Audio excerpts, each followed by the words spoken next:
The TV screen flickered with the opening credits of a new reality show. I leaned back in the hotel chair, my suit crisp, my expression unreadable. Her voice came from the other room, sharp, dripping with disbelief. "You actually think anyone will care about you?" I didn't respond. Not yet. A year ago, she laughed when I filed the papers, called it a temper tantrum, mocked my decision to walk away.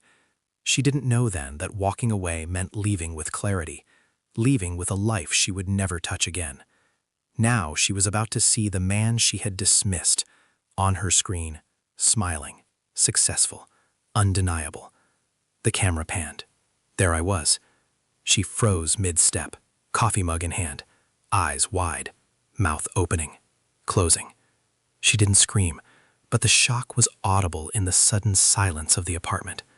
I sat still, cold, detached.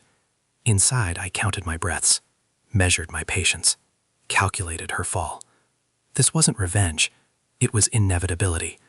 Our marriage had been a game of chess disguised as love. She moved first. I followed. She cheated. Not with him, but with control, with ridicule, with constant undermining. Late nights, unexplained absences, laughter with friends she refused to let me meet, dismissive smirks when I suggested therapy, cold remarks disguised as jokes. Divorce for me was clarity, freedom from manipulation, freedom from her subtle cruelty.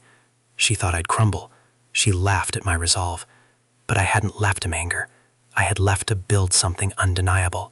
Every insult she flung became fuel. Every mockery etched into my memory.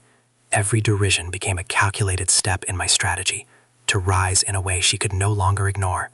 And now, here I was, a year later, not the man she thought she destroyed, not the man she believed she left broken, but the man she would recognize too late. I hadn't rushed into this. Months of meticulous planning, quiet nights of building my business, expanding influence, networking silently, mastering control.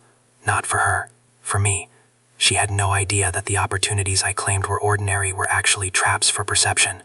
A presence on social media curated with precision, events attended, connections made, every image, every appearance, calculated to project success she couldn't touch.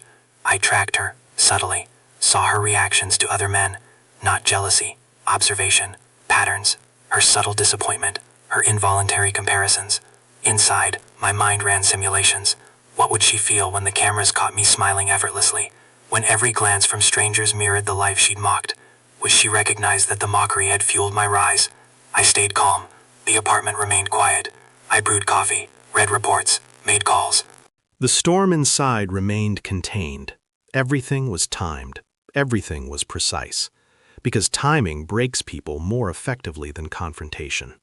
The premiere night arrived. She sat next to me, unsuspecting. Glances stolen from her phone to the TV screen. I didn't move. Then the moment came. I appeared on screen, laughing at a scene she would never imagine me in. A boardroom presentation, an award, a moment of admiration from influential figures. Her face went pale, eyes darting, hands clutching the couch. She mouthed my name. I did not respond. I had already verified it. Everything on that screen was real.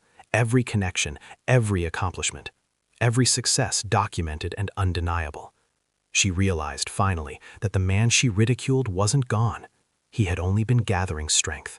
Her breath caught, her composure shattered, and I remained still, calm, impenetrable. Truth, I realized, needs no volume, only presence. After the show ended, she tried to speak. You're different." I let her words hang. They suffocated in the space between us. "Yes," I said softly, "different from the man you mocked. Different from the man you thought you controlled." Her gaze dropped. Regret flickered. Desperation rose. She faltered. I shook my head once. "No need to explain. You already lost."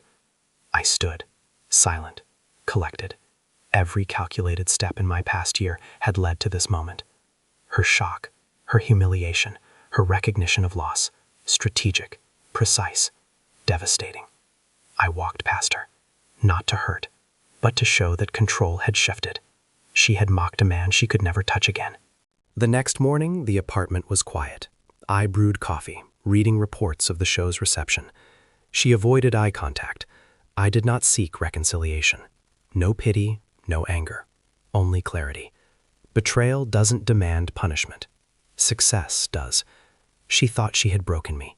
A year later, reality showed her the truth. I had grown. I had risen. She had only revealed the man she lost. And that realization, cold, undeniable, was enough. I sipped my coffee, watched the city awaken, and let her regret settle where it belonged. I had regained what she had tried to destroy: control. Quietly. Finally.